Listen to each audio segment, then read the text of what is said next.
வணக்கம். இது நியூஸ் 7 தமிழின் கேள்வி நேரம். இந்த நிகழ்ச்சியின் மூலமாக மீண்டும் உங்களை சந்திப்பதில் மிக்க மகிழ்ச்சி. நான் செந்தில். இந்த ஆண்டின் 2016ஆம் ஆண்டின் முதல் கேள்வி நேரம் இது. அப்படியே மீண்டும் ஒருமுறை அத்துணை உலகத் தமிழர்களுக்கும் நியூஸ் 7 தமிழ் தொலைக்காட்சி நேயர்களுக்கும் கேள்வி நேரம் நிகழ்ச்சியின் சார்பாகவும் நியூஸ் 7 தமிழின் சார்பாகவும் உளப்பூர்வமான இதயம் கணிந்த 2016 புத்தாண்டு நல்வாழ்த்துக்களை தெரிவித்துக் கொண்டு நாம் நிகழ்ச்சிக்குள் பயணிக்கலாம். இன்றைய இந்த முதல் நாள் நிகழ்ச்சி ஒரு அரசியலுக்கு அப்பாற்பட்டு, அரசியலின்றி எதுவும் இல்லை என்று சொன்னாலும் கூட அரசியலுக்கு அப்பாற்பட்டு இன்னும் ஒரு குரலற்றவர்களின் குரலாய் தொடர்ந்து ஒலித்துக் கொண்டிருக்கக்கூடிய கேள்வி நேரம். இன்றைய இந்த முதல் நாள் நிகழ்ச்சியில் குரலற்றவர்களின் குரலாய் ஒலிக்க வேண்டும் என்று விரும்பினோம். அந்த வகையில் ஒரு அரசியலுக்கு அப்பாற்பட்டு அரசியல் பேசப்பட்டாலும் கலந்து கொள்ளக்கூடியவர்கள் அரசியலுக்கு அப்பாற்பட்டவர்களாக, சமூக ஆர்வலர்களாக, குரலற்றவர்களின் குரலாக இந்த நிகழ்ச்சி அமைய வேண்டும் என்று விரும்பினோம். அதன் வெளிப்பாடாகவே இன்றைய கேள்வி நேரம் அமைய இருக்கிறது. 2016இல் சமூகம் சார்ந்து நாம் எதிர்கொள்ள வேண்டிய பிரச்சனைகள் என்னவாக இருக்கின்றன, சமூகம் சார்ந்து நாம் விரும்புகின்ற மாற்றங்கள் என்னவாக இருக்கின்றன, தேவைகள் என்னவாக இருக்கின்றன, அதை நோக்கி நாம் செய்ய வேண்டிய பணிகள் என்ன, இதில் ஊடகத்தின் பங்கு என்ன, அரசியல் கட்சிகளினுடைய பங்கு என்ன, சமூக சார்ந்த சிந்தனையாளர்களுடைய பங்களிப்பு என்ன என்பது குறித்த ஒரு பரந்துபட்ட தளத்தில், இதுதான் தலைப்பு என்று இல்லாமல் ஒரு பரந்துபட்ட விரிவான தலைப்பில் 2016 நோக்கிய ஒரு பார்வையை முடிந்த அளவிற்கு இந்த ஒரு மணி நேரத்துக்குள் நாம் நகர்த்திருக்கின்றோம். விரைவாக பயணிக்கலாம். நம்முடைய அரங்கில் 3 ஆளுமைகளும் நேரலையில் மதுரையிலிருந்து ஒரு சிறப்பு ஆளுமையும் இணைகிறார். அறிமுகப்படுத்துகின்றேன் அவர்களை. இது கேள்வி நேரம்.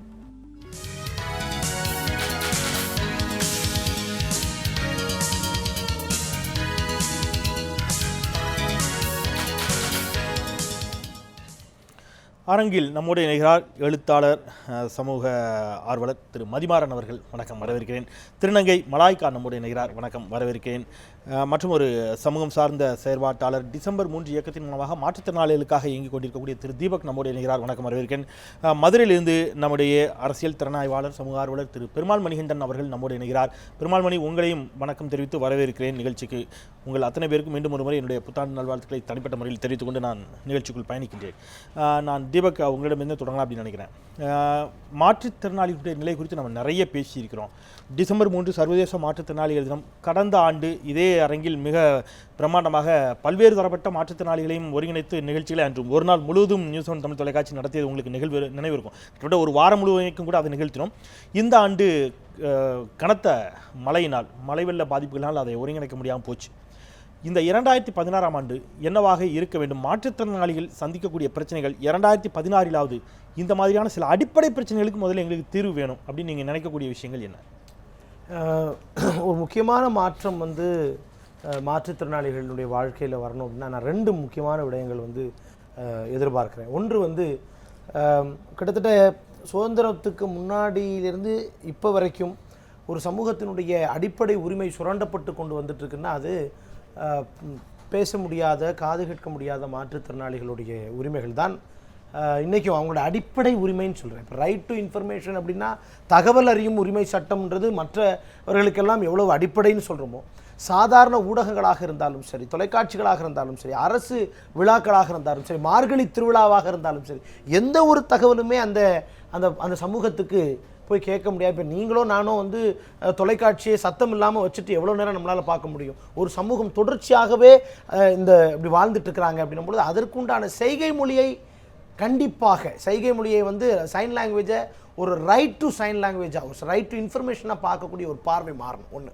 2வது விஷயம், மன வளர்ச்சி பாதிக்கப்பட்டவர்களும் மனநிலை பாதிக்கப்பட்டவர்களும் சட்டத்துக்கு முன்னாடி ஒரு மனிதனாகவே இன்னும் கன்சிடர் பண்ணப்படலை. இது ஐநா எத்தனையோ முறை தடவை சொன்னாலும் கூட அவர்கள் சட்டத்துக்கு முன்னாடி they are not even a person. அந்த 2 விஷயத்தை மாற்றணும். 3வது, கழிவறை கேட்குறோம். கழிவறை கூட நம்ம அதாவது எங்களுக்கு நான் என்ன முன்வைக்கிறேன்னா, சர்வதேச நாடுகள்கிட்ட போய் நாங்கள் சூப்பர் பவர், எங்களுக்கு ஐநாவில் செக்யூரிட்டி கவுன்சிலில் எங்களுக்கு மெம்பர்ஷிப் வேணும்னு கேட்குறோமே, எனக்கு என்ன அந்த லோக்கல் ஸ்டாண்ட் இருக்குதுன்னு நான் கேட்க வர்றேன். நமக்கு இந்த நாட்டில் மாற்றுத்திறனாளிகளுக்கான கழிவறையை கூட இன்னும் உறுதி பண்ணாத இந்த நாட்டிற்கு எப்படி அந்த லோக்கல் ஸ்டாண்ட் வருது? இந்த 3 விஷயத்தையாவது அரசாங்கம், எங்கள் மீது உள்ள பார்வை, இதெல்லாம் என்ன கொண்டு போகும்னா வளர்ச்சி சார்ந்த விஷயங்களில் எங்களுடைய பங்களிப்பை குறைக்கிறார்கள் தான் இருக்கும். நான் இப்போ ரொம்ப மகிழ்ச்சியாக சொல்லுவேன், ரொம்ப ஆளுமையோடு சொல்லுவேன், சீனாவில் எந்த ஒரு மாற்றுத்திறனாளியும் கைப்படாமல் இன்றைக்கி நீங்கள் பயன்படுத்திட்டு இருக்க எந்த செல்ஃபோனும் கிடையாது. கிட்டத்தட்ட 75லேருந்து 80% மாற்றுத்திறனாளிகளுடைய மனித பவர், மேன் பவரை அவங்க யூஸ் பண்ணி இன்றைக்கும் அது போகாமல் இன்றைக்கி நம்ம எல்லா இதுலேயும் நம்ம அவங்கள பொருளாதாரத்தில் தன்னிறைவை கொண்டு வந்துட்டோம். இப்போ நாங்கள் என்ன கேட்குறோம்னா, இவ்வளோ கிட்டத்தட்ட தமிழ்நாட்டில் மாத்திரம் 22 லட்சம் பேர், இந்தியா முழுக்க உலக சுகாதார நிறுவனத்தினுடைய பங்கு இதுபடி 10லேருந்து 15%, ஒரு கிட்டத்தட்ட 10லேருந்து 15%னா 15 கோடி மக்கள் கிட்டத்தட்ட. அப்போ ஒரு மாநிலமே ஊனமுற்று கிடக்கிறது. அந்த மாநிலத்தினுடைய மக்கள் தொகைக்கு ஈக்குவலான மக்கள் மாற்றுத்திறனாளிகளுடைய பங்களிப்பு இல்லாமல் என்ன டெவலப்மெண்ட்டை நம்ம பேச போகிறோம்? இந்த அடிப்படை விஷயங்களை செய்வதன் மூலமாக தான் அந்த வளர்ச்சியில் எங்களை கொண்டு வர முடியும். we are not objects of charity. நான் எங்களை நீங்கள் ஏதோ சேரிட்டிக்காக ஐயோ பாவம் அப்படின்னு கொடுக்கறதுக்காக இல்லை, எங்களிடம் இருக்கின்ற திறமைகளை கொண்டு இந்த சமூகம் பயன்படுத்தி கொள்ளணும்னா இந்த 3 கட்டமைப்புகளும் மிக மிக மிக அவசியம். பார்வை மாற வேண்டும். இது அவ்வளோ இதுதான் நிச்சயமாக. அதற்காகத்தான் அந்த கேள்விகளை முன்வைக்கப்பட்டது. நீங்கள் அந்த சைன் லாங்குவேஜ் குறித்து பேசினீங்க. சைன் லாங்குவேஜ் எந்தெந்த இடங்களிலும் அவசியம் அப்படிங்கிறது நம்ம அடுத்த சுற்றில் இன்னும் கூட விரிவாக பேசலாம். எந்தெந்த இடங்களில் மிக அத்தியாவசியமாகிறது, அது இல்லாததால் பாதிக்கப்படக்கூடிய மாற்றுத்திறனாளிகளுடைய சமூகத்தை பற்றி நம்ம பேசலாம். மலாய்கா, அவர் சொன்ன மாதிரி திருநங்கைகளுடைய பற்றிய பார்வையும் நாங்கள் தொடர்ந்து சில விஷயங்களை பதிவு பண்ணோம். இந்த மழை வெள்ள பேரிடர் காலத்தில் சில பிம்பங்கள் அடித்து நொறுக்கப்பட்டன, அது குறித்த ஒரு கட்டுரை கூட நான் எழுதியிருந்தேன். மாற்றுத்திறனாளிகளை பற்றிய, திருநங்கைகளை பற்றிய, இஸ்லாமியர்களை பற்றிய, தலித்துகளை பற்றிய பிம்பங்கள் எல்லாம் உடைக்கப்பட்டன. அவங்க தான் களத்தில் நின்று தீவிரமாக களப்பணி ஆற்றினார்கள் அப்படின்னு சொல்லி. ஆனாலும் கூட முழுமையாக அது இன்னும் மாறலை. திருநங்கைகளை பற்றிய பார்வை அப்படிங்கிறது 2016 திருநங்கைகள் சமூகம் எதிர்கொள்ளக்கூடிய சவால்களாக நீங்கள் பார்க்கக்கூடியவை, அதிலிருந்து நிவாரணம் வேண்டும், இந்த மாதிரியான பிரச்சனைகளுக்கு தீர்வு வேணும்னு நீங்கள் எதை நினைக்கிறீங்க? கண்டிப்பாக உரிமைகள், சுதந்திரம், இது ரெண்டும் தான் திருநங்கை ஸ்டார்டிங்லேருந்து இன்னி வரைக்கும் நாங்கள் போராடிட்டு இருக்கோம்.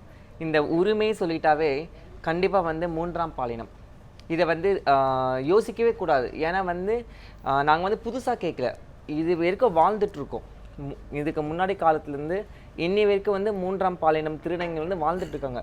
இதை அங்கீகரிக்காமல் ரொம்ப கொச்சப்படுத்தி கேவலப்படுத்தி எவ்வளோ தூரம் ஒரு அநியாயம் அநீதி பண்ணப்படுதோ அந்த மாதிரி இன்றைக்கும் எங்களுக்கு எவ்வளோ பிரச்சனைகளை அவங்க ஃபேஸ் பண்ணியிருக்கோம்.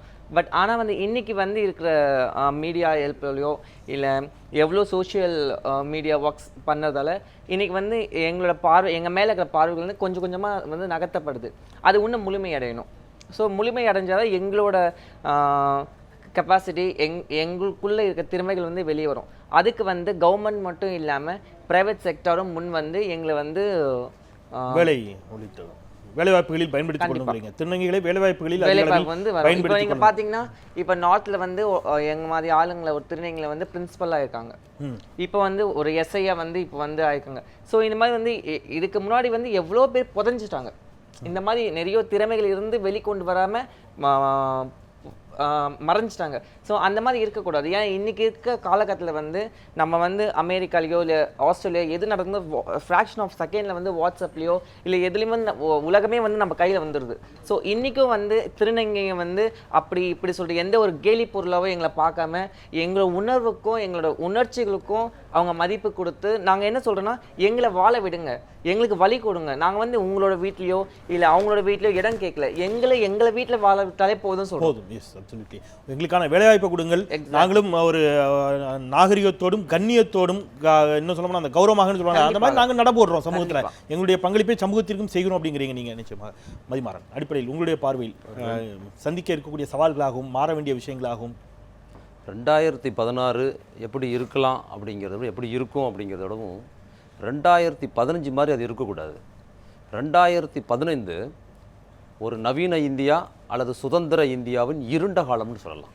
சுதந்திரம் பெற்றதற்கு பிற்பாடு வந்த இந்தியாவால் ஆளப்பட்ட அரசில் 2015 போல் ஒரு இருண்ட காலமே கிடையாது. கருத்து, பொருள் எல்லாவற்றுகளிலுமே ஒரு மோசமான ஒரு சூழல். மிக குறிப்பாக பெண்கள் மீதான அளவு கடந்த வன்முறைகள், தனிநபர்கள் வன்முறை மட்டும் இல்லாமல் அரசோட திட்டங்களில் 4 குழந்தை பெற்றுக்கணும் அப்படிங்கிற ஒரு மீண்டும் ஒரு 100-150 ஆண்டுகளுக்கு பின்னால் கொண்டு போன திட்டங்களை பற்றி பரிந்துரை பேசப்பட்டது.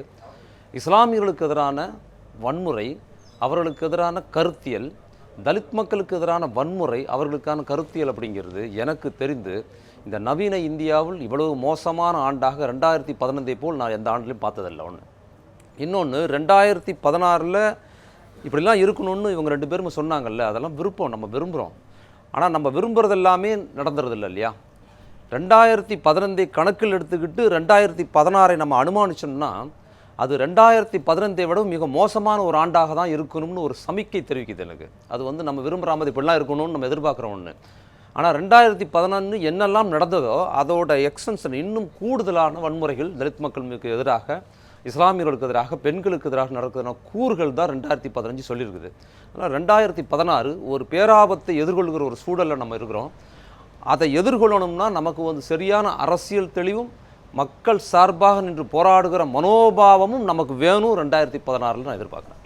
நான் திரு பெருமாள்மணி அவரிடம் கேட்கலாம்னு நினைக்கிறேன். திரு பெருமாள்மணி, 2016 2015 அவருடைய பார்வையில் சில பிரச்சனைகளை குறிப்பிடுறார். இது போன்ற பிரச்சனைகள் மிகப்பெரிய சுதந்திர இந்தியா வரலாற்றில் ஒரு பிரச்சனையாக இருந்தன. இதனுடைய நீட்சி இருக்கும் 2016 அப்படிங்கிற ஒரு அச்சத்தை தெரிவித்திருக்கிறார் மதிமாறன். உங்களுடைய பார்வையில் 2016 என்ன மாதிரியாக இருக்கும் என்று நினைக்கிறீர்கள்? நான் ஜோசியமாக கேட்கல. தட் மீன்ஸ் இப்படியெல்லாம் இதனுடைய நீட்சியாக இது கொண்டு போகப்படலாம் அரசியல் சமூகம் சார்ந்த தளங்களில். இதில் இந்தந்த இடங்களில் நான் மாறுபடுறேன், இப்படி இருக்கணும், அதை நோக்கி நம்ம நகரணும் அப்படிங்கிற விஷயமா உங்களுடைய பார்வை என்ன?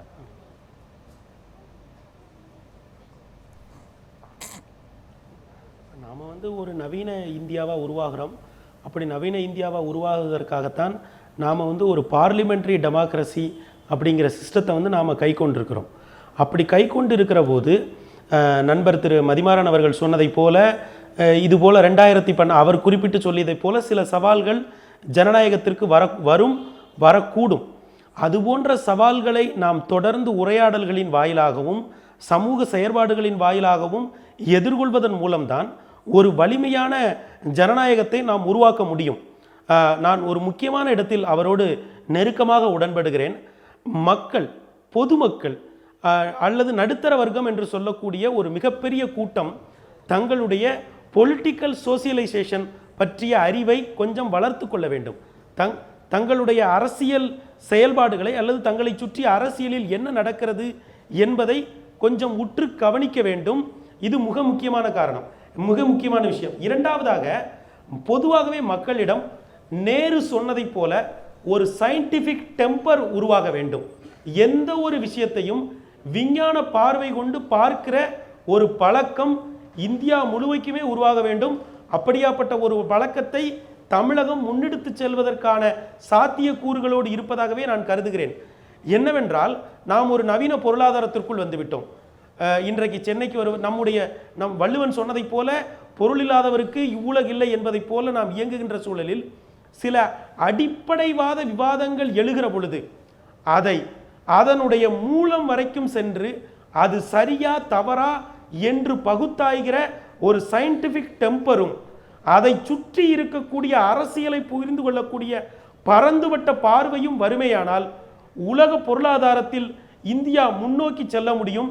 இந்த அடிப்படை வாதங்களை விட்டு வருகிற பொழுதுதான் இந்தியா ஒரு நவீன ஐரோப்பாவை போலவோ ஒரு அமெரிக்காவை போலவோ ஒவ்வொருவரும் தங்களுடைய தனிமனித சுதந்திரத்தோடு வாழ்வதற்கான சாத்திய கூறுகள் உருவாகும் என்று நான் நம்புகிறேன். சரி, நான் ஒரு சிறிய இடைவெளிக்கு பிறகு தொடர்கிறேன். அடிப்படைவாதமாக பார்க்கக்கூடிய பார்வையில் ஒவ்வொருவருக்கும் அந்த அடிப்படைவாதம் எது என்பதில் ஒருவேளை மாற்று கருத்துக்கள் இருக்கலாம் அப்படின்னு நான் நினைக்கிறேன். நாம் ஒரு சிறிய இடைவேளைக்கு பிறகு இதுதான் திட்டங்கள், இதுதான் இலக்கு, இதை நோக்கிய பயணம்தான் என்று தீர்மானிக்கப்பட்டால் அது மாற்றுத்திறனாளிகளுக்கான உரிமைகளாக இருக்கட்டும் அல்லது குரலற்ற எல்லா குரலற்றவர்களுடைய குரலுக்கான உரிமைகளை தேடக்கூடிய ஒரு பாதை என்று சொன்னால் அந்த பாதை என்ன மாதிரியான பாதையாக இருக்க போகிறது, அந்த பாதையை அமைப்பதில் நம்முடைய பங்களிப்பு என்னவாக இருக்க போகிறது, இது போன்ற கேள்விகளோடு பயணிக்கலாம் ஒரு சிறிய இடைவேளைக்கு பிறகு.